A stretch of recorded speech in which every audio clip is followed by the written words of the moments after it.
خوش قیافه و باحالم. بله. اخ رامبو چیه؟ امروز خب عیده. آره. وای ها.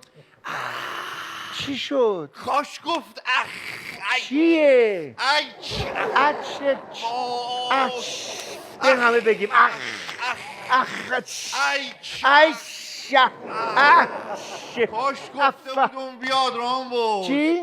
کاش گفته بودم رامبو. کی؟ جاش خود عمه یکی از عمه هم امروز باید میبود رامبو. کی؟ عمه 100 سال به این سال. عمه 100 سال به این سال. عمه 100 سال به این سالها. آره نه حالا اینجوری که نه اسمش از عمه 100 سال به این سال. خیلی جالب. عالیه اینه. اومده بود. اولا ماشاءالله به مامان بزرگ و بابا بزرگت انقدر عمه داری تو.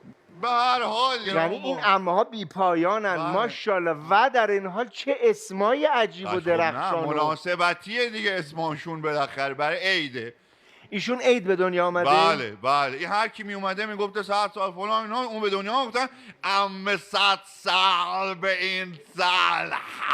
این اسمش این شده.